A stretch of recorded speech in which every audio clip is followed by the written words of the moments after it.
Salut à toi et bienvenue sur ma chaîne YouTube Aventure Éducative. Ici, je partage avec toi des astuces pour réussir ton projet de voyage à l'étranger, également des astuces puissantes pour réussir en tant qu'étudiant étranger dans n'importe quel pays où tu te trouves. Alors, si tu es nouveau sur ce canal, je t'invite de t'abonner, d'activer la cloche de notification, de liker la vidéo et aussi de la partager pour que d'autres personnes puissent en profiter. Alors, aujourd'hui, je vais partager avec toi un thème assez simple et un thème assez classique, à savoir la différence que moi je fais entre la Russie et le Canada. Alors, je t'invite de rester jusqu'à la fin de la vidéo parce que tu vas beaucoup gagner. On se prend après le générique.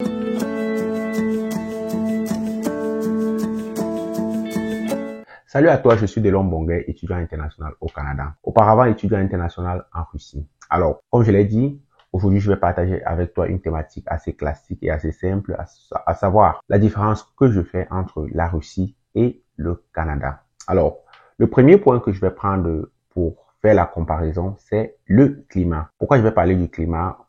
Généralement, la majorité des personnes qui me suivent sur ce canal sont des étudiants africains.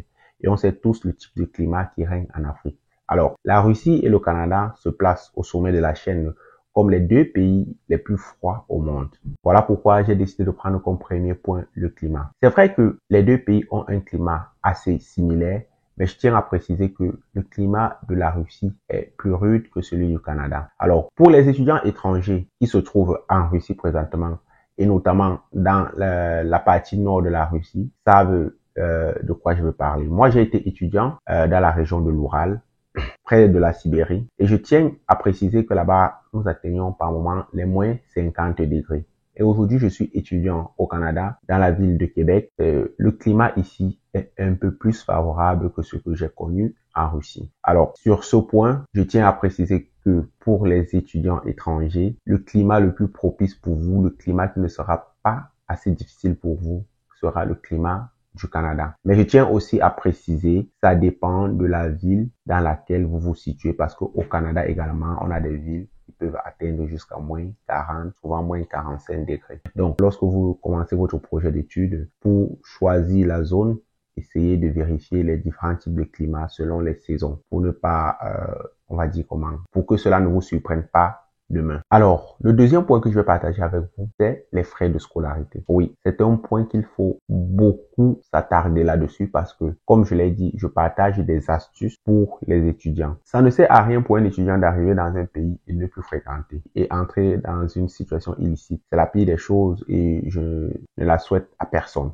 Alors, vous devez savoir qu'au Canada, les frais de scolarité ont été fixés pour les plus moins chers par le gouvernement canadien à 10 000 dollars la session. 10 000 dollars la session, c'est-à-dire comme chez nous en Afrique, on appelle ça le semestre. Donc, une session coûte minimum 10 000 dollars à partir de automne 2024. Quelle que soit l'université dans laquelle vous allez partir, quelle que soit la filière que vous allez décider de faire, les frais seront de minimum 10 000 dollars par session. Alors, j'ai bien dit minimum parce que ça peut aller jusqu'à 12 000 selon la filière que vous avez choisie. Maintenant, pour une année, on va dire minimum 20 000 dollars. Alors, si vous convertissez 20 000 dollars canadiens en francs CFA, vous pouvez connaître sur quelle barre vous allez vous situer avec les frais de scolarité qu'il faut débourser pour un étudiant étranger au Canada. Maintenant, en Russie, c'est vrai qu'en Russie, en fonction des universités, en fonction des villes, et en fonction également de la filière que vous avez choisi de faire, les frais de scolarité peuvent s'élever. Mais généralement, elles varient entre 200 000 à 450 000 euros. Oui, elles varient généralement entre 200 000 et 450 000 euros. Elles peuvent aller légèrement au-dessus ou légèrement en dessous, mais c'est à peu près dans cette tranche que l'on se situe. Alors, si tu décides d'aller étudier, que ce soit en Russie ou au Canada, je pense que c'est une information très capitale pour toi. Alors, pour un étudiant étranger, ça sera bien évidemment plus facile de s'en sortir, ou alors, ça sera bien évidemment plus facile pour ses parents de payer ses frais de scolarité en Russie que de payer ses frais de scolarité au Canada, parce qu'au Canada, c'est bien plus cher. Bon, si vos parents ont assez de moyens, moi je vous propose le Canada parce que je pense que le Canada a un système éducatif mieux établi que celui de la Russie. Alors, le troisième point ici, c'est le coût de la vie. Le coût de la vie, vraiment, c'est quelque chose que j'aurais beaucoup aimé savoir avant d'immigrer de la Russie pour le Canada. Vous devez savoir que en Russie, le coût de la vie est très moins cher. Un étudiant peut se retrouver en train de vivre avec en moyenne 5000 roubles par mois. Ça, c'est le maximum. 5000 roubles par mois pour un étudiant qui veut vivre de façon aisée. Bon, c'est vrai aussi que façon aisée, ça va dépendre dans la ville dans laquelle tu te situes parce qu'on a les grandes métropolitaines comme Moscou et Saint-Pétersbourg où le coût de la vie est un peu plus élevé que dans les villes comme Orel, dans les villes comme Ekaterinbourg, dans les villes comme... Bref, les toutes petites villes qui sont en Russie. Alors, pour toi qui veux aller étudier en Russie, je pense que tu dois prendre ce petit point en compte et savoir que avec maximum 5000 roubles, tu peux vivre de manière easy en Russie. Revenons au Canada. Je tiens à préciser qu'au Canada, le 5000 roubles n'est même pas la somme qu'il faut débourser pour payer uniquement la chambre d'un étudiant qui vit en résidence. Oui, le 5000 roubles n'est même pas la somme qu'il faut pour un étudiant qui vit en résidence. Pire encore si je décide de prendre un appartement. Bon, de nos jours, beaucoup d'étudiants se prennent en colocation pour alléger la tâche, mais jusque-là, le 5000 roubles, si l'on convertit avec le dollar canadien, est très bas pour le prix d'une chambre en colocation. Je tiens à noter que ici, les chambres en colocation peuvent varier entre 400, 500 à 800 dollars canadiens. Tout dépend du standing que vous voulez, tout dépend de ce que vous voulez dans la chambre. Vous voulez une chambre meublée ou vous voulez une chambre dans laquelle vous allez vous-même acheter vos ustensiles et tout ce qui va avec. Alors lorsqu'un étudiant fait son petit job, tout l'argent revient dans sa poche. Il n'y a pas de taxes à payer pour les étudiants étrangers. Contrairement au Canada où il faut payer les taxes à tous les niveaux. Il faut payer les taxes lorsque tu travailles. Il faut même payer les taxes lorsque tu vas faire les magasins. Pas acheter un vêtement, tu dois payer les taxes du vêtement. Tu t'en vas acheter de quoi manger, tu dois payer les taxes de tous les articles en fait. Donc ça, c'est la petite différence entre le coût de vie.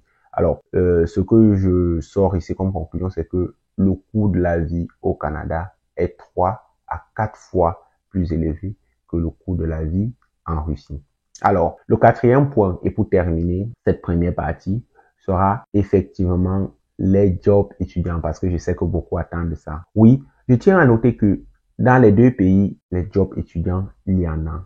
Mais l'avantage ou le plus, c'est de savoir faire quelque chose, avoir un métier bien précis, avoir une formation bien précise dans laquelle tu peux vendre ton service. Par exemple, tu peux être monteur vidéo, tu peux être infographe, comme dès lors. Tu peux aussi, je sais pas trop, peut-être être mécanicien, savoir monter et démonter une voiture, les roues d'une voiture, un moteur, savoir changer par exemple les phares d'une voiture et avec ça, tu peux facilement postuler. Maintenant, c'est quoi la différence entre les deux pays? En Russie, la somme d'argent qu'un étudiant peut gagner par jour est égale à la somme d'argent qu'un étudiant gagne au Canada par heure. Mais, comme je l'ai dit, ne vous détrompez pas parce qu'il y a ce qu'on appelle les taxes et il y a aussi le coût de vie. Du coup, un étudiant qui gagne cette somme d'argent en Russie peut se retrouver en train de vivre plus aisément qu'un étudiant qui gagne cette somme d'argent au Canada. Mais, il y a encore un grand point, c'est qu'en Russie, il faut généralement s'exprimer. Et en Russie, on s'exprime